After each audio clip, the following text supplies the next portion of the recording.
Ponni upcoming எபிசோடில் என்ன நடக்க போகுது அப்படின்னா, பொன்னி இங்கே பார்லருக்கு போயிட்டு ரொம்ப அமைதியாக சோகமாக உட்காந்துருக்காங்க. அப்போதைக்கு பார்லருடைய ஓனர் அம்மா வந்தோடனே பொன்னியை பார்த்துட்டு, என்ன இவ ரொம்ப சோகமாக இருக்கா, பொன்னி உள்ளவா அப்படின்னு கூப்பிட்றாங்க.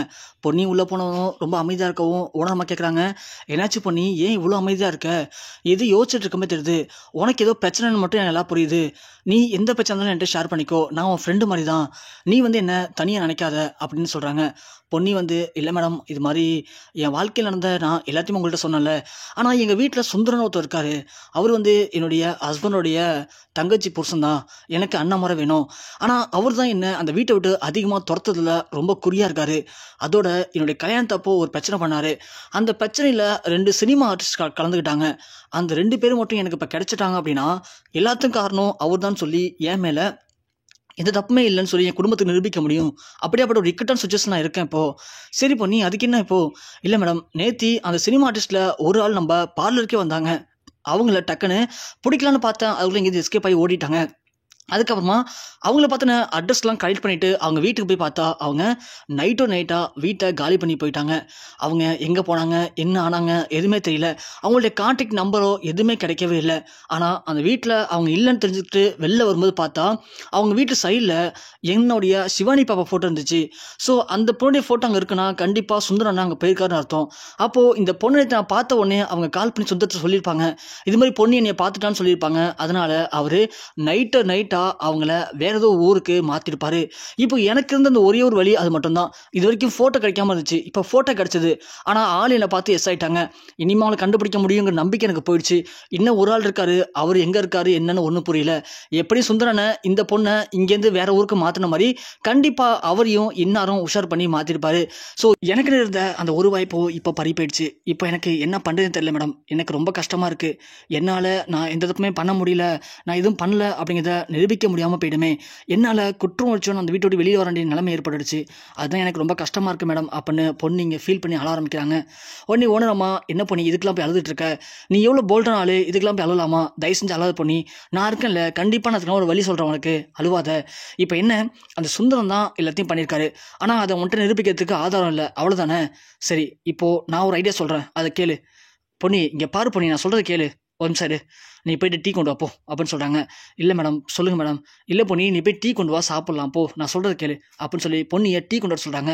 டீ கொண்டு வந்ததும் பொன்னிக்கு ஒரு டீ, இவங்க ஒரு டீ குடிக்கிறாங்க. குடிச்சு முடிச்சதும் இப்போது பார்லர் நம்ம சொல்கிறாங்க, இங்கே பாரு பொன்னி, நான் சொல்கிறது மட்டும் கரெக்டாக நீ கேளு, நீ என்ன பண்ணுற, இன்றைக்கி வேலையை முடிச்சுட்டு வீட்டுக்கு போ, வீட்டுக்கு போயிட்டு அந்த சுந்தரம் வருவார்ல, ஸோ அவர் இருக்கும்போது அவர் காதில் விழுற மாதிரி எனக்கு ஃபோன் பண்ணி, ஆமாம் அந்த மாதிரி தீபாவுடைய வீட்டுக்கு போனேன், தீபா வீட்டை விட்டு காலி பண்ணி போயிட்டா, ஆனால் அதே இடத்துல பக்கத்தில் அவங்களோட ஃப்ரெண்டு வீடு இருந்திருக்குன்னு சொன்னாங்க, அங்கே போய் விசாரித்தேன், இது மாதிரி தீபா இப்போது எங்கே இருக்காங்கிற அட்ரஸை சொல்லிட்டாங்க, ஆனால் அவங்க நான் தான் சொன்னேன்னு சொல்லாதீங்கன்னு சொல்லி சீக்ரெட்டாக சொன்னாங்க. அதனால் இப்போ எனக்கு அட்ரஸ் கிடச்சிச்சு, நாளைக்கு காலையில் அந்த அட்ரஸுக்கு போனால் கண்டிப்பாக நான் தீபாவை பார்த்துருவேன், பார்த்து பேசி எல்லா பிரச்சனைக்கும் நாளைக்கு காலையோட ஒரு முடிவு கிடைக்க போகுது எனக்கு, அதனால் ஒரு பிரச்சனை இல்லை மேடம் அப்படிங்கிற மாதிரி நீ என்கிட்ட பேசுகிற மாதிரி சுந்தரத்துக்கு கால் விழணும். அதாவது சுந்தரத்தை பொறுத்த வரைக்கும் தீபாவுடைய அட்ரஸ் நீ கண்டுபிடிச்சிட்ட அப்படிங்கிறது மட்டும் அவனுக்கு தெரியணும். மேடம் என்ன சொல்கிறீங்க, அப்படி தெரிஞ்சால் என்ன ஆக போகுது, ஐயோ பொன்னி, இன்னும் நீ மரமண்டியாவே இருக்க பாறேன், அப்படி மட்டும் அவர் காலில் விழுந்துச்சு அப்படின்னா, ஆஹா தீபா நம்ம பத்திரப்படுத்தி வச்சோம், ஆனால் இப்போ தீபா இருக்க இடம் பொன்னிக்கு தெரிஞ்சு போச்சு அப்படின்னு உடனே சுந்தரம் தீபாவுக்கு கால் பண்ணி வேற இடத்த மாற்றுவார்.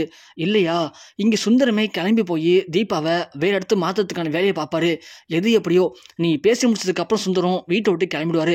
அப்படி சுந்தரம் வீட்டை விட்டு கிளம்பிட்டாலே கண்டிப்பாக தீபாவை பார்க்க போகிறான்னு தான் அர்த்தம். அப்படி போகிற சுந்தரத்தை ஃபாலோ பண்ணி போனால் ஈஸியாக அந்த தீபாவை சுந்தரம் எங்கே தங்க வச்சிருக்காரு அப்படிங்கிறத கண்டுபிடிச்சிடலாம் பொன்னி. கண்டுபிடிச்சிட்டா நீ சொன்ன மாதிரி உன்னோட பிரச்சனை எல்லாத்தையுமே ஒரே வேலை தீர்த்துடலாம் பொன்னி. ஸோ சிம்பிள் தான், நீ பயப்படாத.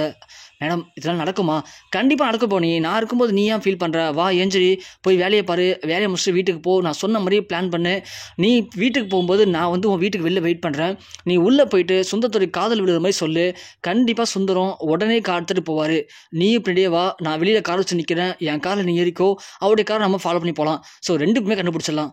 மேடம் ரொம்ப நன்றி மேடம். எனக்காக நீங்கள் இந்த அளவுக்கு உதவி பண்ணுறத பார்க்கும்போது எனக்கு ரொம்ப சந்தோஷமாக இருக்குது மேடம். ஆனால் இதுக்கெல்லாம் நான் என்ன கைமாறு பண்ண போன்னு தெரியலையே மேடம். ஐயோ பொன்னி, நான் தான் உன்ட்ட அன்றைக்கே சொன்னேன்ல, உன்னுடைய வாழ்க்கை எப்படி இருக்கோ அதே மாதிரி தான் பொன்னி என் வாழ்க்கையும். நானும் ரொம்ப கஷ்டப்பட்டு தான் இந்த நிலைமைக்கு வந்திருக்கேன். அப்படி இருக்கும்போது உன்னுடைய கஷ்டத்தை என்னால் புரிஞ்சுக்க முடியுது அப்படிங்கிறனால தான் நான் உனக்கு ஹெல்ப் பண்ணுறேன். புரியுதா? ஸோ உனக்கும் எனக்குள்ள இந்த தேங்க்ஸு நன்றிலாம் தேவையே இல்லை. நீ நானும் ஜஸ்ட் ஃப்ரெண்ட்ஸ் மாதிரி பழகிட்டு இருக்கோம். அப்படி இருக்கும்போது உனக்கு வாழ்க்கையில் என்ன பிரச்சனைனாலும் சரி, ஸோ தைரியமாக யோசிக்காமல் நீ என்கிட்ட ஷேர் பண்ணலாம். கண்டிப்பாக என்னால் முடிஞ்ச ஹெல்ப் நான் உனக்கு எப்போதுமே பண்ணுவேன். புரியுதா? அதுக்காக நீ என்கிட்ட மறைக்கணும், இல்லை என்கிட்ட சொன்ன தப்பாக அனுப்பேன் அப்படின்னு போய் சொல்லணும் அப்படின்னு எந்த ஒரு ஃபார்மாலிட்டிஸும் பார்க்காம நீ என் கூட நான் எப்படி உன்கிட்ட பழகிறனோ அதே மாதிரி நீயும் என்கிட்ட பழகினா எனக்கு அதுவே சந்தோஷம் தான் பொன்னி அப்படின்னு பார்லம்மா சொல்கிறாங்க. இங்கே பொன்னி ஒன்று ரொம்ப கையெழுத்து கும்பிட்டு போய் வேலையை பார்க்குறாங்க. வேலையெல்லாம் பார்த்து முடிச்சதும் பார்லம்மா சொல்கிறாங்க, என்ன பொன்னி வீட்டுக்கு போகலாமா, கிளம்பிட்டேன் நீ அப்படின்னு கேட்கவும், நான் கிளம்பிட்டேன் மேடம். சரி ஓகே, நான் சொன்னதான் ஞாபகம் இருக்கா? ஞாபகம் இருக்கு மேடம். வா பொன்னி காரில் ஏறி போகலாம் அப்படின்னு சொல்லிட்டு இங்கே பார்லம்மா காரில் பொன்னி அடிச்சுட்டு போகிறாங்க. அதே மாதிரி பொண்ணியோட வீட்டுக்கு முன்னாடி போய் கார் நிப்பாட்டிட்டு பொன்னி இறக்கி விடுறாங்க. பொன்னி இறங்குனதும் ஓகே மேடம், போய் பார்த்துட்டு மேடம் கார் நிற்கிது, அவர் உள்ளே தான் இருக்கார் போல. ஓகே பண்ணி ஒன்றும் பதட்டப்படாத, நான் சொல்லிக் கொடுத்த மாதிரி உள்ளே போ, எனக்கு ஃபோன் பண்ணு, நான் சொன்ன மாதிரியே சுந்தரத்துக்கு காதில் படுற மாதிரி இந்த விஷயத்தை பற்றி பேசு, மீதி ஆட்டோமேட்டிக்காக நடக்கும் அப்படின்னு சொல்கிறாங்க. இங்கே பொன்னியும் நேராக உள்ளே போகிறாங்க. உள்ளே போய் அதே மாதிரி சுந்தரம் அங்கே உட்காந்துருக்காரு. சுந்தரம், இங்கே நாம் எல்லா சாட்சியும் அழிச்சிட்டோம், இனிமேல் இந்த பொன்னியால் ஒன்றுமே பண்ண முடியாது, இந்த பொன்னி அசிங்கப்பட்டு வீட்டை விட்டு போகிறது கன்ஃபார்ம் தான் அப்படிங்கிற மாதிரி இங்கே சுந்தரம் கால் மேலே கால் போட்டுட்டு கெத்தாக உட்காந்து பார்த்துட்டு இருக்காரு பொன்னியை. பொன்னி உள்ளே போயிட்டு கிச்சனில் போய் தண்ணி குடிக்க மாதிரி குடிச்சிட்டு அப்படியே ஃபோன் வர மாதிரி பண்ணுறாங்க. பண்ணிவிட்டு ஆமாம் மேடம், ஒன்றும் பிரச்சனை இல்லை மேடம், பார்த்துட்டேன் மேடம், தீபா எங்கே இருக்காங்கன்னு தெரிஞ்சு போச்சு எனக்கு, அவங்களுடைய அட்ரஸ் கிடச்சிச்சு. இப்போது நாளைக்கு காலைல போனால் அவங்கள அங்கேயே லாக் பண்ணிடலாம், அதுக்கப்புறம் நான் எந்த தப்பும் பண்ணலன்னு சொல்லி நிரூபிச்சிடலாம் மேடம், எந்த பிரச்சனையும் இல்லை மேடம். ஓகே மேடம், வச்சுறேன் மேடம் அப்படின்னு சொல்லிட்டு பொன்னி மாடிக்கு போகிற மாதிரி போகிறாங்க. போயிட்டு அங்கேருந்து ஒளிஞ்சு பார்க்குறாங்க. சுந்தரத்தோட மூஞ்சி ரியாக்ஷன்லாம் மாறிடுச்சு. என்ன சொல்கிறா இவ, தீபாவோட அட்ரஸ் கிடச்சிச்சா, தீபா நம்ம கொண்டு போய் அங்கே வச்சுருக்கோம், எப்படி இவளுக்கு கிடச்சிது, ஒன்றுமே புரியலையே, ஆஹா இதை மட்டும் விட்டோம்னா நம்ம மாட்டிப்போம். ஸோ உடனே கிளம்பி போய் தீபாவை முதல்ல அங்கேருந்து வேற எங்கேருந்து இடத்த மாற்றணும் அப்படின்னு சுந்தரம் பரபரப்பாக போய் ட்ரெஸ்லாம் மாற்றிட்டு உடனே போகிறாரு. போகும்போது பவானி சொல்கிறாங்க, எங்கே போகிறீங்க இந்த நேரத்தில்? இல்லை பவானி, ஒரு முக்கியமான மீட்டிங் இருக்குது, நான் மறந்துட்டேன், ஸோ நான் அர்ஜென்ட்டாக போய் ஆகணும், நான் போயிட்டு ஒரு 1 ஹவரில் வந்துடுறேன் அப்படின்னு சொல்லிட்டு சுந்தரம் பதறிச்சிட்டு ஓடுறாரு. உடனே பொன்னியும் டக்குன்னு கீழே இறங்கி வராங்க. பவானி இப்போது கிச்சன் உள்ளே போயிடுறாங்க. பொன்னி டக்குன்னு வெளியே வந்துடுறாங்க. பார்த்தா சுந்தரம் கார் எடுத்துகிட்டு உடனே போகிறாரு. பொன்னியும் ஓடி போய் வெளில நிற்கிற பார்லமா காரில் ஏறிக்கிறாங்க.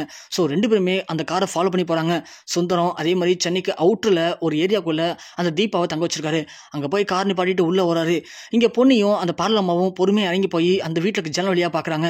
சுந்தரம் போனதும், தீபா வெளிலவா, என்னாச்சு, எப்படி ஒன்று இருக்கிற இடம் எனக்கு தெரிஞ்சு போச்சு, அந்த பொன்னி நீ இருக்கிற இடம் தெரியும்னு சொல்கிறாளே, எப்படி தெரிஞ்சுது, உண்மையை சொல்லு தீபா, நீ என்கிட்ட டபுள் கேம் ஆறியா?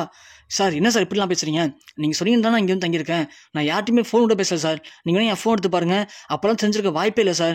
இல்லையே, அவள் ஷோராக சொன்னாலே, அடித்து பேசினாலே, காலையில் கண்டிப்பாக தீபாவை பார்த்துருன்னு சொன்னாலே, எப்படி சொன்னா, எனக்கு ரொம்ப டவுட்டாக இருக்குது. இல்லை நான் வண்டிக்கு புக் பண்ணிட்டேன், நீ முதல்ல இங்கேருந்து எல்லா ஜாமும் எடுத்துகிட்டு கிளம்பு, நீ வேறு இடத்துக்கு போ, இல்லாந்து பொண்ணிட்ட மாட்டிப்பா அப்படின்னு சொல்ல, சார் என்ன சார் விளையாடுறீங்களா, இப்படி இடத்த மாற்றிட்டே தான் என்ன சார் பண்ண முடியும், ஒரு வீட்டுக்கும் போய் ஜாமெல்லாம் அரேஞ்ச் பண்ணி எனக்கு நேரம் கரெக்டாக இருக்குது சார், எனக்கு நிறைய வாய்ப்பெலாம் வந்துட்டு இருக்கு சார், எல்லாத்தையுமே நான் விட்டுட்டு உங்களுக்காக அப்படி ஓடி ஒளிஞ்சிட்டு இருக்க முடியுமா சார், நீங்கள் நடிக்க சொன்னீங்க, நடிச்சு கொடுத்தேன், காசு கொடுத்தீங்க, ஓகே இல்லைன்னு சொல்ல, அதுக்காக இப்படி யாருக்கும் தெரியாமல் யார் கண்ணிலையும் படாமல் ஊரை விட்டு ஊர் மாறி மாறி போனால் என் பொழப்பு என்ன சார் ஆகுது, நீங்கள் சந்தோஷமாக இருக்கீங்க, நான் சந்தோஷமாக இருக்க வேணாமா சார் அப்படின்னு தீபா பேச, தீபா இங்கே பாரு, இதெல்லாம் பேச வேண்டிய நேரம் இல்லை, உனக்கு தேவையான அமௌண்ட்டை அதிகமாக செட்டில்மெண்ட் பண்ணுறேன், நீ இங்கேருந்து கிளம்பு அப்படிங்கும்போது நீங்கள் திரும்பி பார்க்குறாரு. பொண்ணையும் பார்லமும் வாசல் நிற்கிறது சுந்தரம் பார்க்குறாரு.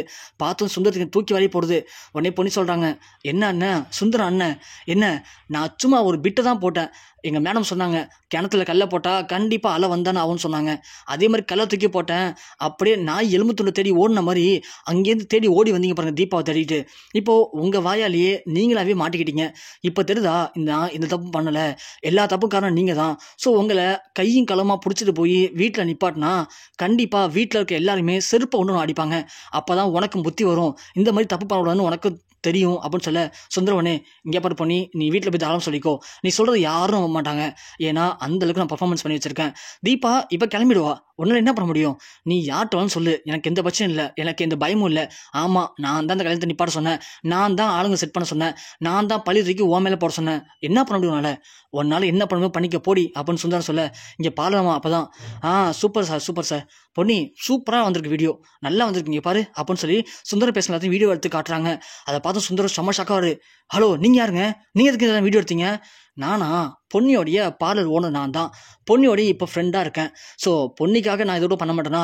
இந்த ஒரு வீடியோ போதும். இந்த வீடியோவை காட்டினா யார் வேணாலும் கண்ணை மூடிட்டு நீங்கள் தான் பண்ணீங்கன்னு நம்புவாங்க. அதே மாதிரி பொன்னி மேலே எந்த தப்பும் இல்லைங்கிறதும் இதன் மூலிமா நிரூபிச்சிடலாம். என்ன பொன்னி வீடியோ போகலாமா அப்படின்னு சொல்ல, ஹலோ ஹலோ இங்கே பாருங்க உங்களை விட மாட்டேன் அப்படின்னு சொல்லிட்டு சுந்தரம் அங்கேருந்து ஒடியார ட்ரை பண்ணுறாரு. உடனே பார்லமா டக்குன்னு கதவு மூடிடாங்க. சுந்தரம் ஜன்னல் வழியாக ஓடியாந்து, இங்கே பாரு பொன்னி உனக்கு அவ்வளோதான் மரியாதை சொல்லிட்டேன், கதவு தர இல்லைனா கதவு உடச்சு வந்து வெளியே வந்து நான் என்ன பண்ணணும் உனக்கே தெரியாது அப்படின்னு சொல்ல, பாலாமா சொல்கிறாங்க, ஹலோ ஹலோ தம்பி இங்கே பாருங்க நிப்பாட்டுங்க, இந்த வீடியோ எடுத்து வீட்டில் போட்டு காட்டுறோம், அப்புறம் வீட்டில் இருக்கவங்களே தேடி உங்களை தேடி இங்கே வருவாங்க, அப்போ நீங்கள் என்ன பண்ணணும் பண்ணிக்கோங்க அப்படின்னு சொல்லிட்டு பொன்னி பார்லாமாவும் அங்கேருந்து கார் எடுத்துட்டு கிளம்புறாங்க. சுந்தரத்துக்கு இங்கே என்ன பண்ணுறதுன்னு தெரியல. தீபா வர இங்கே இருக்கா, எப்படியாவது நம்ம இங்கே தப்பிச்சாகணுமே, எப்படி அந்த பொண்ணியை கண்டிப்பாக வீட்டுக்கு போய் விடக்கூடாது, வீட்டில் மட்டும் போய் சொல்லிட்டா அப்படின்னா இந்த ஆதாரத்தை பார்க்க எல்லாருமே நம்பிடுவாங்க, அப்போ நம்ம நிலைமை என்னத்துக்கு ஆகுறது, நம்ம நல்லா வசம் மாட்டிக்கிட்டோமே, இப்போ என்ன பண்ணுறதுன்னு தெரியாமல் சுந்தரம் கண் கலங்கி நிற்கிறாரு.